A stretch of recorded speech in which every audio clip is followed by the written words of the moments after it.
इस्लामी धार्मिक मान्यता अनुसार याजूज और माजूज इस्लामी युगांत विज्ञान में दो प्रतिकूल ताकतें। कुरान में कहा गया है कि याजूज और माजूज से प्रताड़ित कुछ लोगों ने सिकंदर महान को उनके बीच दीवार बनाने के लिए प्रेरित किया। इस तरह कयामत तक दो पहाड़ों के बीच फंसे याजूज और माजूज बाहर निकलने के लिए हर रात दीवार के नीचे खुदाई करते हैं, लेकिन हर सुबह उन्हें अल्लाह द्वारा पुनर्निर्मित दीवार मिलती है। दोस्तों, हमारी दुनिया के सबसे बड़े धर्म यानी हमारे प्यारे इस्लाम में इसको एक कयामत की निशानी के तौर पर जाना जाता है और यह माना जाता है कि जब हमारी यह दुनिया खत्म होगी यानी जब कयामत आएगी तो उससे पहले हमारी दुनिया में जो 10 बड़ी निशानियां जाहिर होंगी उनमें से एक निशानी याजूज माजूज का निकलना भी होगा। मगर दोस्तों, अब सवाल यह है कि आखिर याजूज माजूज निकलेंगे कहां से, कब निकलेंगे, कैसे निकलेंगे और निकलकर करेंगे क्या? और साथ ही साथ सवाल तो यह भी बनता है कि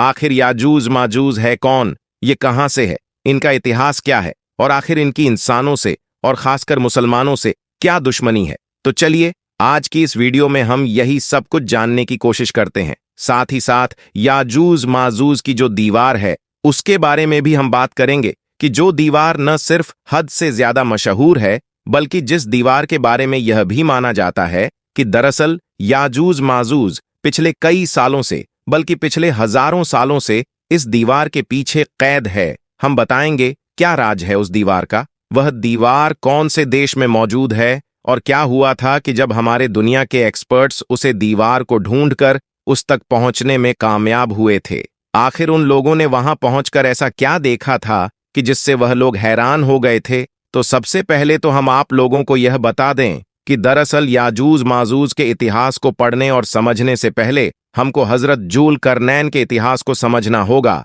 मगर फिर से सवाल यही है कि आखिर अब यह जुल करनैन कौन थे? दरअसल दोस्तों, हुआ यह था कि जब आखिरी पैगंबर यानी कि हजरत मोहम्मद मुस्तफ़ा सल्लल्लाहु ताला अलैहि वसल्लम ने अपनी नबूवत का ऐलान किया था, यानी लोगों के सामने यह दावा किया था कि मैं अल्लाह का नबी हूं, तो वहां पर मौजूद उस दौर के जो कुछ बड़े बड़े यहूदी आलिम थे वह दरअसल पैगंबर हजरत मोहम्मद सल्लल्लाहु ताला अलैहि वसल्लम के पास पहुंचे और उनके सामने 3 सवाल रखें और उनसे यह कहा कि अगर आपने 3 सवालों के जवाब दे दिए तो हम मान जाएंगे कि आप अल्लाह के सच्चे नबी हैं, क्योंकि यह तीनों ऐसे सवाल है कि जिनका जवाब एक नबी के अलावा कोई भी नहीं दे सकता। प्यारे दोस्तों, उन बड़े यहूदी आलिमों की तरफ से जो 3 अहम सवाल पूछे गए थे उनमें से एक सवाल हजरत जुल करनैन से रिलेटेड भी था, यानी वह लोग यह जानना चाहते थे कि आप हमें बताइए कि आखिर जुल करनैन कौन है। और उन्होंने यह सवाल पूछा था कि उसे इंसान के बारे में हमें बताइए कि जो दुनिया की 3 कोणों तक गया। तो पहले दोस्तों, इसके बाद बाकायदा वही नाजिल हुई थी और कुरान के अंदर पूरे एक्सप्लेनेशन के साथ जुल करनैन के बारे में बताया गया था। सिर्फ इतना ही नहीं बताया गया कि आखिर जुल करनैन कौन थे, बल्कि उन तीनों सफरों का भी जिक्र किया गया कि जो उन्होंने दरअसल दुनिया के 3 कोणों तक किए थे। दरअसल दोस्तों, हजरत जुल करनैन में हमारी दुनिया के एक ऐसे बादशाह थे कि जो आज से लगभग 2500 साल पहले पैदा हुए थे, यानी कि 580 ईसा पर्व के करीब। इस हिसाब से यह हजरत ईसा अलैहिस्सलाम से भी लगभग 500 या 600 साल पहले गुजर गए थे। अब रहा सवाल उनकी सल्तनत का, तो इनकी सल्तनत आज के दौर की पाकिस्तान से लेकर ग्रीस यानी यूनान तक फैली हुई थी। इस हिसाब से बीच के जितने भी देश हैं यानी तुर्की, सीरिया, इराक, ईरान, अफगानिस्तान, ये सारे ही देश उनकी सल्तनत में आया करते थे।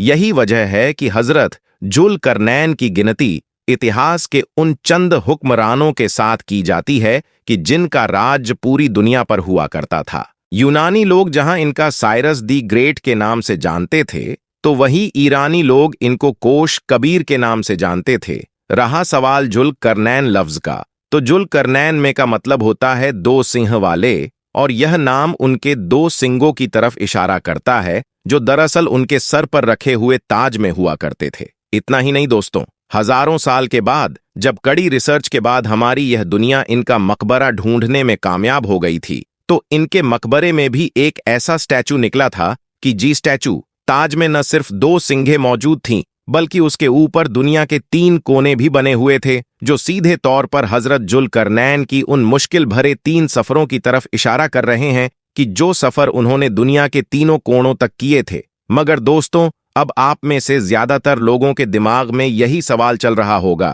कि चलिए, वह सब तो ठीक है, मगर जब इनको पहले कोई नहीं जानता था, तो आखिर उन गिने चुने बड़े यहूदी आलिमों को उनके बारे में कैसे पता था कि जिन्होंने पैगंबर हजरत मोहम्मद सल्लल्लाहु ताला अलैहि वसल्लम से इनके बारे में सवाल किया था। हम आपको बता दें कि दरअसल हजरत जुल्करनैन का यहूदियों के इतिहास के साथ भी एक गहरा रिश्ता है। वह इसलिए क्योंकि दोस्तों, हजरत ईसा ए इस्लाम से 586 साल पहले हमारी इस दुनिया में बाबुल्लाह नाम की सल्तनत हद से ज्यादा ताकतवर हुआ करती थी। बल्कि यह कहिए, वह उस दौर की सुपर पावर थी, और उसका जो बादशाह था, जिसका नाम बख्ते नस्र हुआ करता था, वह हद से ज्यादा जालिम इंसान था। उसने उस दौर के यरूशलेम शहर पर न सिर्फ हमला किया, बल्कि वहां पर बेईता लूटमार भी की। वहां पर मौजूद हजारों की तादाद में यहूदियों को कत्ल किया, और बाकी बचे हुए सभी जिंदा यहूदियों को कैदी बनाकर वह अपने साथ बाबुल्लाह ले गया।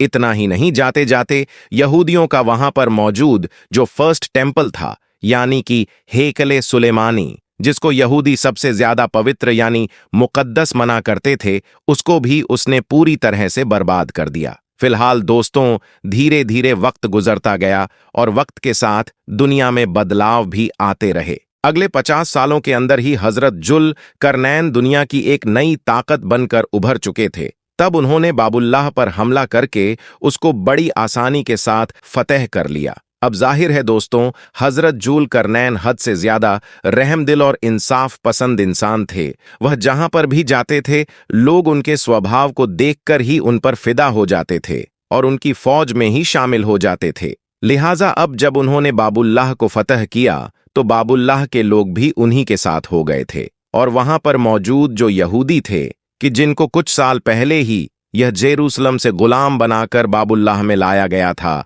उनके साथ भी हजरत जुल्करनैन ने बहुत अच्छा शुरू किया। उनको उनके सारे हक वापस दिए, और साथ ही साथ उनका जो शहर था, जो पूरी तरह से उजड़ चुका था, उसको दोबारा बसाने में भी उनकी मदद की। बाकायदा उनको बाबुल्लाह से जेरूसलम पहुंचाया, और उनके हेकले सुलेमानी को भी दोबारा तामीर करवाया, कि जिसको बाबुल्लाह के बादशाह बख्ते नस्र ने पूरी तरह से तबाह बर्बाद कर दिया था। और यही वह सारी चीज हैं कि जिनकी वजह से हजरत जुल्करनैन के यहूदी कौम से न होने के बावजूद भी उनको आज तक यहूदी कौम में एक हीरो के तौर पर याद किया जाता है, और उनका नाम भी बड़े ही इज्जत और एहतराम के साथ लिया जाता है। और इसी वजह से ही उस दूर के बड़े यहूदी आलिमों ने हजरत मोहम्मद सल्लल्लाहु ताला अलैहि वसल्लम से हजरत जुल्करनैन से रिलेटेड सवाल भी किया था, क्योंकि उनको पता था कि हजरत जुल्करनैन के बारे में उस दौर में दुनिया का कोई भी आम इंसान नहीं जाना चाहता था,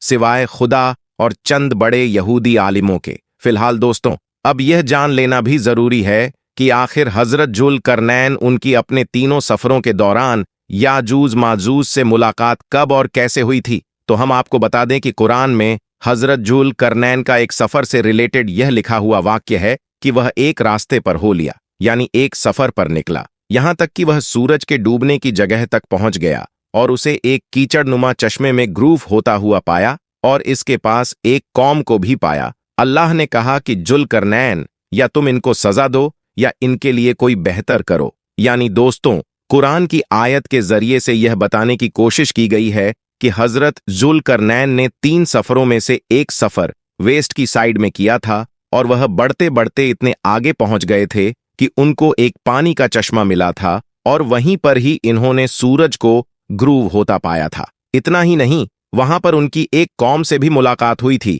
जिसने इनसे याजूज माजूज के बारे में शिकायत की थी। दरअसल याजूज माजूज इलाके में रहने वाली एक ऐसी कौम थी कि जो हद से ज्यादा जालिम और खतरनाक थी। आसपास के इलाकों पर हमले करना इनके लिए आम बात थी। यह आसपास के कबीलों पर हमले करते, उनके आदमियों को पूरी तरह से तबाह हो बर्बाद कर देते, पूरे कबीलों को लूट लिया करते, उनके बाकी बचे हुए बच्चों औरतों को गुलाम बना लिया करते, और इसके अलावा भी न जाने क्या क्या किया करते थे। इतना ही नहीं, आगे कुरान में इनकी लोकेशन के बारे में भी बताया गया है। कुरान के मुताबिक याजूज माजूज नाम की ये खतरनाक कौम दो ऐसे पहाड़ों की ऊंचाइयों पर रहा करती थी कि जहां तक पहुंचने के लिए सिर्फ और सिर्फ एक ही रास्ता मौजूद था। इसीलिए आसपास में रहने वाले वह आम लोगों के, जो याजूज माजूज के जुल्मों सितम से हद से ज्यादा परेशान रहा करते थे, न सिर्फ इनकी शिकायत की थी बल्कि साथ ही साथ उनसे यह रिक्वेस्ट की थी कि अगर हम लोग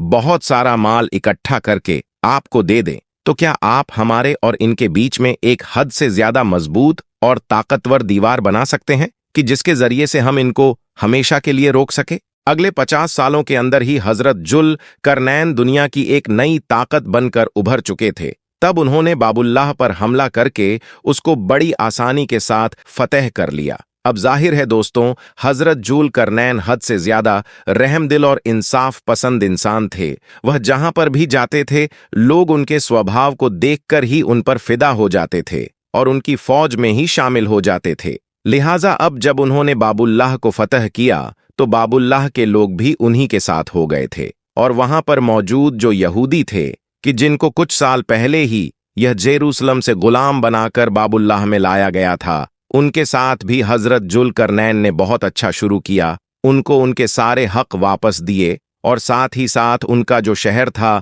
जो पूरी तरह से उजड़ चुका था उसको दोबारा बसाने में भी उनकी मदद की। बाकायदा उनको बाबुल्लाह से जेरूसलम पहुंचाया और उनके हेकले सुलेमानी को भी दोबारा तामीर करवाया कि जिसको बाबुल्लाह के बादशाह बख्ते नस्र ने पूरी तरह से तबाह बर्बाद कर दिया था। और यही वह सारी चीज हैं कि जिनकी वजह से हजरत जुल करनैन के यहूदी कौम से न होने के बावजूद भी उनको आज तक यहूदी कौम में एक हीरो के तौर पर याद किया जाता है और उनका नाम भी बड़े ही इज्जत और एहतराम के साथ लिया जाता है। और इसी वजह से ही उस दूर के बड़े यहूदी आलिमों ने हजरत मोहम्मद सल्लल्लाहु ताला अलैहि वसल्लम से हजरत जुल करनैन से रिलेटेड सवाल भी किया था, क्योंकि उनको पता था कि हजरत जुल करनैन के बारे में उस दौर में दुनिया का कोई भी आम इंसान नहीं जाना चाहता था सिवाय खुदा और चंद बड़े यहूदी आलिमों के। फिलहाल दोस्तों, अब यह जान लेना भी जरूरी है कि आखिर हजरत जुल करनैन उनकी अपने तीनों सफरों के दौरान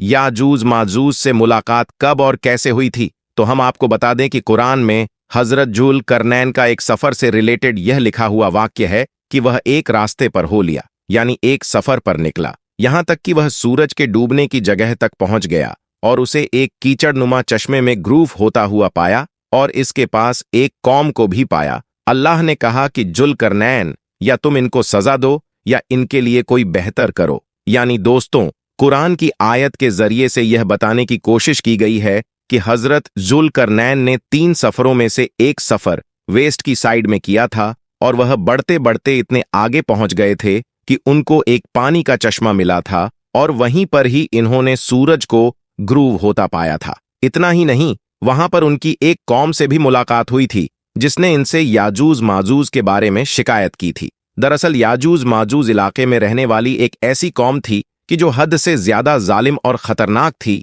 आसपास के इलाकों पर हमले करना इनके लिए आम बात थी। यह आसपास के कबीलों पर हमले करते, उनके आदमियों को पूरी तरह से तबाह हो बर्बाद कर देते, पूरे कबीलों को लूट लिया करते, उनके बाकी बचे हुए बच्चों औरतों को गुलाम बना लिया करते और इसके अलावा भी न जाने क्या क्या किया करते थे। इतना ही नहीं, आगे कुरान में इनकी लोकेशन के बारे में भी बताया गया है। कुरान के मुताबिक याजूज माजूज नाम की ये खतरनाक कौम 2 ऐसे पहाड़ों की ऊंचाइयों पर रहा करती थी कि जहां तक पहुंचने के लिए सिर्फ और सिर्फ एक ही रास्ता मौजूद था। इसीलिए आसपास में रहने वाले वह आम लोगों के, जो याजूज माजूज के जुल्मों सितम से हद से ज्यादा परेशान रहा करते थे, न सिर्फ इनकी शिकायत की थी बल्कि साथ ही साथ उनसे यह रिक्वेस्ट की थी कि अगर हम लोग बहुत सारा माल इकट्ठा करके आपको दे दें तो क्या आप हमारे और इनके बीच में एक हद से ज्यादा मजबूत और ताकतवर दीवार बना सकते हैं कि जिसके जरिए से हम इनको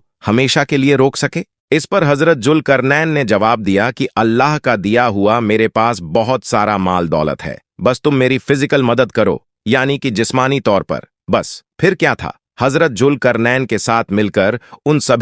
सभी आम लोगों ने और हजरत जुल्करनैन की फौज ने वह दीवार बनाना शुरू कर दी। दोस्तों, यह दीवार दरअसल लोहे और तांबे को पिघलाकर बनाई गई थी और यह एक ऐसी दीवार थी कि जो कभी भी नहीं टूट सकती थी। तब से लेकर आज तक लगातार याजूज माजूज उस दीवार के पीछे कैद है और तब तक रहेंगे कि जब तक यह दीवार टूट नहीं जाती, और यकीनी तौर पर यह दीवार एक ना एक दिन टूटेगी भी जरूर। वह इसलिए क्योंकि यह पूरी की पूरी खूंखार और जालिम कौम हर दिन इस दीवार की बुनियादों को खोदने की कोशिश करती है और शाम तक जब यह ज्यादातर काम कर चुके होते हैं तो यह सोचकर वापस चले जाते हैं कि अब हम बचा हुआ काम कल सुबह करेंगे, मगर यह इंशाअल्लाह कहना भूल जाते हैं, जिसकी वजह से अब अगले दिन जब यह सुबह में पलटते हैं तो वह दीवार बिल्कुल उसी हालत में मौजूद होती है कि जिस हालत में इन्होंने उसको खोदना शुरू किया था। यानी फिर से वह दीवार मजबूत और बिल्कुल सही सलामत हो जाती है। मगर दोस्तों, कयामत से पहले वह एक दिन जरूर आएगा कि जब यह शाम में लौटते वक्त इंशा अल्लाह भी कहेंगे और उसे इंशा अल्लाह की बरकत से ही जब यह अगले दिन आएंगे तो इनकी दीवार बिल्कुल उतनी ही खुदी हुई मिलेगी जितनी यह खुदी हुई छोड़ कर गए थे, जिसकी वजह से इस दीवार में छेद हो जाएगा और यह लोग पूरी तरह से बाहर आ जाएंगे। बाहर आते ही यह लोग इतनी ज्यादा तादाद में होंगे कि सारे दरियाओं का पानी पी जाएंगे, यानी सारी नदियों को सुखा देंगे। दोस्तों, अब अगर बात करें सबसे बड़े सवाल के बारे में कि आखिरी याजूज माजूज की यह वह दीवार आज के दौर में कहाँ है, तो हम आपको बता दें। इसके बारे में बड़े बड़े स्कॉलर्स की अलग अलग राय पाई जाती है। डॉक्टर मौलाना अबुल कलाम आजाद और इन जैसे कुछ बड़े स्कॉलर्स ने अपनी रिसर्च के बाद यह दावा भी किया था कि दरअसल जिस जगह पर हजरत जुल्करनैन ने याजूज माजूज की वह दीवार बनाई थी, वह दरअसल आज के दौर का दरबन का वह इलाका था कि जो आर्मेनिया और अजरबैजान के इलाके में मौजूद है। इन लोगों की रिसर्च के मुताबिक इस इलाके में सबसे पहले हजरत जुल्करनैन ने एक किला बनवाया था और फिर उसे किले की दीवारों को ही लोगे और तांबे से मिलाकर बनाया था ताकि आसपास की उन सभी कौमों को याजूज माजूज के हमले से बचाया जा सके कि जिन कौमों ने हजरत जुल्करनैन से अपनी हिफाजत के लिए रिक्वेस्ट की थी। इतना ही नहीं, इन लोगों के मुताबिक वहां पर आज तक न सिर्फ उसके लिए निशान मौजूद है बल्कि दीवार के निशान भी देखे जा सकते हैं। और तो और कुरान में भी याजूज माजूज से रिलेटेड जो इंफॉर्मेशन पाई जाती है उस इंफॉर्मेशन से भी ये लोकेशन काफी हद तक मैच करती है, यानी बहुत सारी चीजें मिलती जुलती पाई जाती हैं याजूज माजूज की दीवार की लोकेशन से रिलेटेड। ये जो नजरिया रखने वाले लोग आगे भी ये कहते हैं कि दरअसल इनको कैद करने के बाद धीरे धीरे वक्त गुजरता गया, मगर फिर बाद में याजूज माजूज की कौम में खजर नाम का एक बादशाह पैदा हुआ जिसने न सिर्फ यहूदी धर्म को कबूल कर लिया था बल्कि अपनी कौम यानी याजूज माजूज को भी यहूदी बना दिया था। और आज के दौर में जितने भी दुनिया में यहूदी पाए जाते हैं वह दरअसल याजूज माजूज की ही नस्ल से है। सबूत के तौर पर यह लोग यह दावा करते हैं कि क्योंकि यहूदी एक ऐसा धर्म है कि जिसको कभी भी कबूल नहीं किया जा सकता है, यानी नया इंसान उसको एक्सेप्ट नहीं कर सकता है, क्योंकि यहूदी तो दरअसल एक नस्ल है कि जिसका शजरा ऊपर जाकर नबियों से मिल जाता है। इसके अलावा असल में ऐतिहासिक तौर पर यहूदी गंदुमी कलर के होते हैं, मगर आज के दौर के जो यहूदी है वह दरअसल गोरे चिट्टे हैं जो आम तौर पर तुर्क नस्ल के लगते हैं। इसके अलावा यह लोग अपनी रिसर्च को और भी ज्यादा पक्का साबित करने के लिए आखिरी पैगंबर यानी हजरत मोहम्मद सल्लल्लाहु ताला अलैहि वसल्लम की वह हदीस भी पेश करते हैं कि जिसमें कहा गया था कि याजूज माजूज का फितना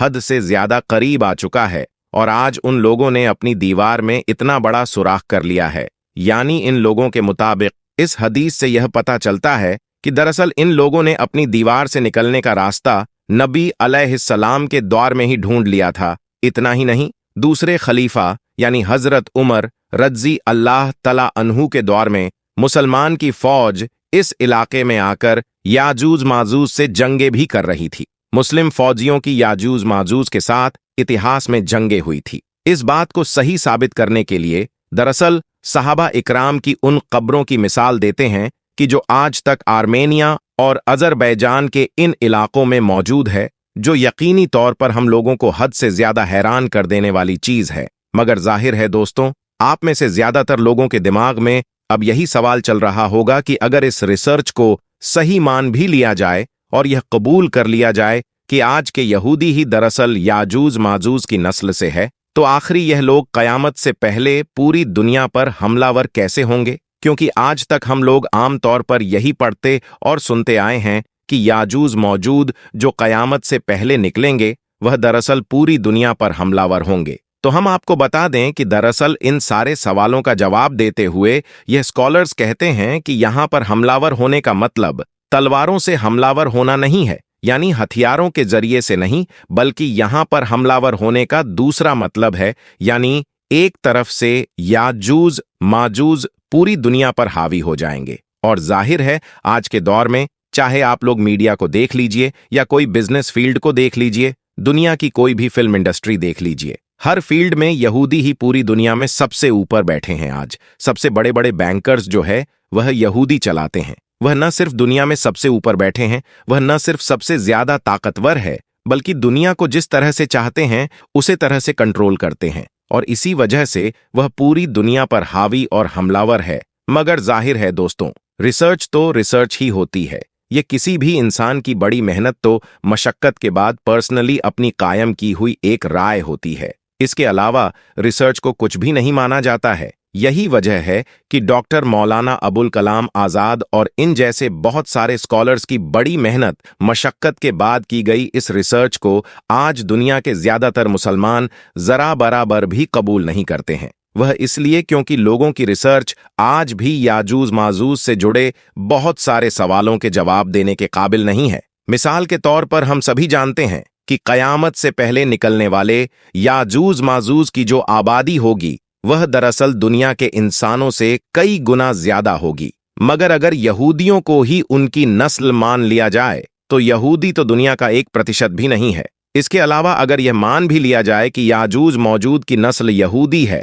और वह आजाद है, तो फिर उसे हदीस का क्या मतलब रह जाएगा कि जिसमें यह बताया गया है कि याजूज माजूज हर दिन अपनी दीवार को तोड़ने की कोशिश करते हैं। इसके अलावा याजूज माजूज की दीवार से रिलेटेड आर्मेनिया और अजरबैजान की इलाके की जो लोकेशन यह लोग बताते हैं वह दरअसल 2 पहाड़ों के बीच में होने वाली बात को भी जस्टिफाई नहीं करती है। यानी वह किले की लोकेशन 2 पहाड़ों के बीच में नहीं है, और जाहिर है वह दीवार 2 पहाड़ों के बीच में ही बनाई गई थी। फिलहाल दोस्तों, अब अगर बात करें याजूज माजूज की दीवार की लोकेशन से रिलेटेड दूसरी थ्योरी के बारे में, तो हम आपको बता दें कि हमारी दुनिया में अब एक ऐसी रिसर्च टीम भी मौजूद है कि जिसने न सिर्फ यह दावा किया है कि वह याजूज माजूज की दीवार को ढूंढ चुकी है, बल्कि वह यह भी कहती है कि वह वहां जाकर बाकायदा उसे दीवार को अपनी आंखों से देख भी चुकी है। इस रिसर्च टीम के मुताबिक इन लोगों ने सबसे पहले कुरान, हदीस और ऐतिहासिक किताबें में जितनी भी इंफॉर्मेशन मौजूद है याजूज माजूज से रिलेटेड उस सब को इकट्ठा किया, और फिर उसके बाद इस सारी इंफॉर्मेशन की मदद से उसे दूर के हिसाब से दुनिया का एक नक्शा तैयार किया, और उसके बाद यह लोग याजूज माजूज के कबीले को ढूंढने के लिए निकल पड़े। इन लोगों के मुताबिक यह दीवार आज के दौर में किर्गिस्तान नाम के उस देश में मौजूद है जो किसी दौर में सोवियत यूनियन का हिस्सा हुआ करता था, यानी रूस के अंदर आया करता था। मगर जब सोवियत संघ टूटा तो उसके बाद यह एक अलग रियासत बन गई। इन लोगों के मुताबिक इस इलाके में आज के दौर में बहुत कम ही लोग आबाद है, और देश का ज्यादातर हिस्सा मैदानी और पहाड़ों से भरा पड़ा है। यानी देश का ज्यादातर हिस्सा मैदानी और पहाड़ी है दोस्तों। और अभी भी ऐसे बहुत सारे सवाल हैं कि जिनका जवाब ढूंढना बाकी है। आज की अपनी वीडियो को यहीं पर खत्म करते हैं। उम्मीद करते हैं कि आपको बहुत कुछ समझ में आ गया होगा। आप लोग इस वीडियो को लाइक करें, अपने दोस्तों में जरूर शेयर करें।